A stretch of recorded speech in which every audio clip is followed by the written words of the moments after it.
심판입니다. 대통령의 직무집행 행위가 헌법과 법률에 중대하게 위반되었느냐 여부를 가리는 재판이 탄핵 심판이고, 국무원이 직무와 관련해서 잘못된 경우에 징계 처분을 하는데 그 징계 처분의 성격을 띠는 행정소송이 탄핵 심판입니다. 그런데 우리 국회가 탄핵 소추안을 작성할 당시 헌법 위반 부분과 법률 위반 부분을 나누어서 설치를 했습니다. 헌법 위반 부분은 5개, 법률 위반 부분은 8개 이렇게 설치를 하면서 법률 위반 부분에 대해서 뇌물수수가 된다, 또 직권남용이 된다, 또 강요죄가 해당한다, 형법상의 범죄가 성립한다라고 설치를 했습니다. 그런데 범죄가 성립하느냐의 의무는 헌법재판의 대상이 되는 것이 아니라 형사재판의 대상이 되는 것입니다. 그래서 그 법률 위반 부분 8가지를 기본적인 사실 관계는 그대로 다 원용하면서 거기에 대한 법률적 평가를 뇌물죄가 되느냐 강요죄가 되느냐 이렇게 형법상의 범죄 성립에 대해서 논하지 아니하고, 그러한 그 형법 위반 부분의 대통령의 그런 구체적인 행위가 헌법의 국민주권주의 위반되느냐 대의민주주의 위반되느냐 아니면 사적 자치를 기반으로 하고 있는 시장경제주의 위반되느냐 라는 식으로 저희들이 제작성에서 제출할 그런 계획을 갖고 있습니다. 그 제작성하는 이유는 앞에서 말씀드린 바와 같이 탄핵 심판은 대통령의 직무집행 행위가 헌법과 법률의 위반이냐의 여부가 중요하기 때문에 그렇습니다. 좀 더 쉽게 얘기하면 공소장 변경도 같다라고 보는 겁니다. 공소장 변경도 기본적인 사실관계는 그대로 유지하면서 거기에 대한 법적 평가를 달리하는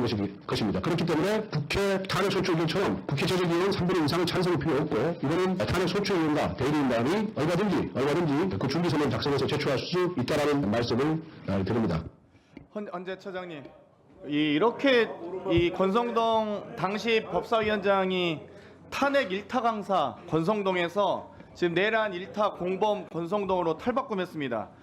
범죄 성립하느냐 유무는 헌법재판이 아니라 형사재판이 하는 거 맞습니까?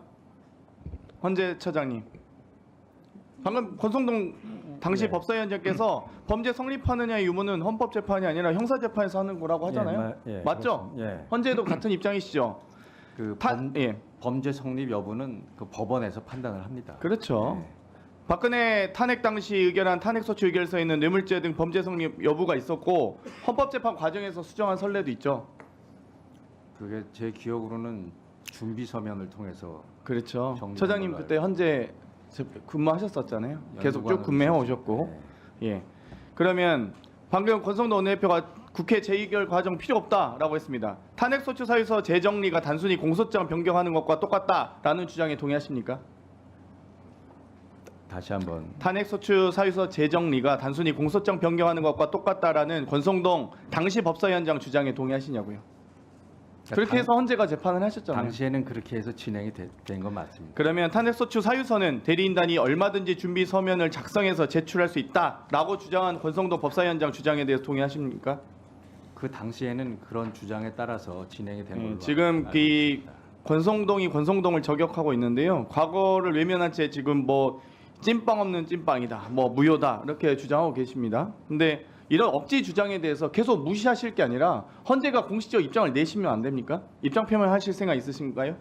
아니면 계속 이렇게 권성동 원내대표 발언을 무시하실 건가요? 위원님, 아까도 네. 말씀드렸지만 지금 바로 그 문제 때문에 그 현재 진행 중인 심판에서 다투어지고 있는 거 알겠습니다. 아니겠습니까? 네. 그래서 그 부분에 대해서는 네, 재판부의 차후에 판단을 위원장께 답변 좀 기다려 신청하십시오. 주시기, 네, 예. 알겠습니다.